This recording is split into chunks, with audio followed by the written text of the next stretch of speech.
Aujourd'hui, nous commençons chez Forrester. Ridge explique clairement à Zane que la suppression de Hope for the Future n'a rien à voir avec son talent. Il est doué. Il assure à Daphné qu'ils trouveront également une idée pour le parfum qu'elle a imaginé avec Hope. Daphné ne s'est pas inspirée de Hope et ne considère pas son départ comme une perte. Zane n'est pas d'accord. Hope avait quelque chose à offrir. Quelque chose dont ils ont profité pendant des années. Il compatit pour elle, un tout petit peu. Ridge réplique avec sarcasme qu'il commence à ressembler à Brooke. Zane ne cherche pas à défendre Hope, mais c'est la seule à avoir été punie. Ridge affirme que c'est ce qu'a dit Brooke. Daphné souligne que Carter a compris que ce qu'il avait fait était mal et a fini par le rendre. C'est la raison pour laquelle il a toujours sa place. Ridge ajoute, et pourquoi Hope ne le pense pas? Elle pense toujours n'avoir rien fait de mal. Daphné affirme que si Hope n'en tenait qu'à elle, Ridge, son père et Steffi ne seraient plus jamais à la tête de Forrester. Ils s'accordent à dire que Carter est redevenu lui-même. Daphné affirme qu'il a été égaré par Hope. Maintenant, Ridge a retrouvé son ami et elle doute qu'il disparaisse un jour. Au bureau d'études, Deacon se lance dans une tirade, car Carter est un tricheur, un traître et un bourreau des cœurs. Carter se plaint que Deacon n'ait entendu que la version de Hope. Deacon s'indigne d'avoir été trahi par lui. Il a embrassé une autre femme et lui a rendu l'entreprise. Il n'arrête pas de râler contre Carter, le trompant, le manipulant et le trompant. Carter, lassé des diatribes de Deacon, réplique avec une pique. Deacon est le premier homme à avoir abandonné Hope.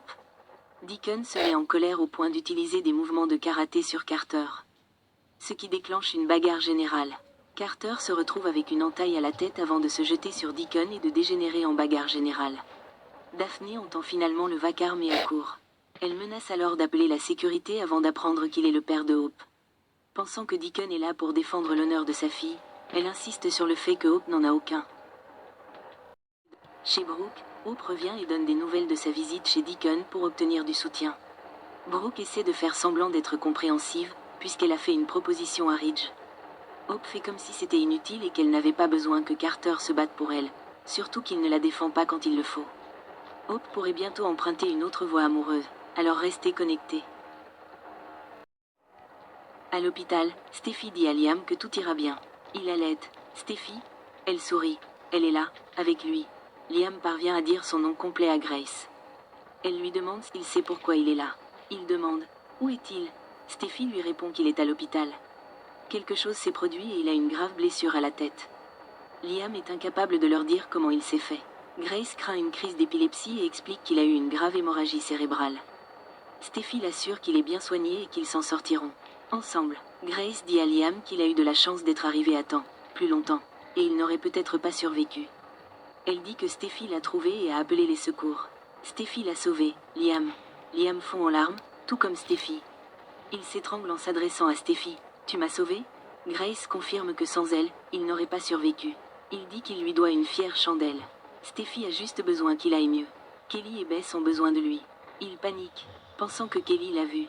Elle assure que non. Il demande où elle l'a trouvé. Steffi explique qu'il était par terre devant la maison de Bill. Peu importe pourquoi elle est allée là-bas. Tout ce qui compte maintenant, c'est qu'il aille mieux. Elle lui demande s'il se souvient de quelque chose. « Tu es tombé? C'était un accident? Que s'est-il passé, Liam ?»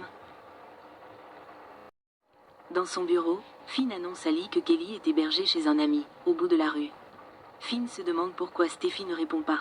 Mais il essaie de faire des prédictions positives malgré les inquiétudes grandissantes.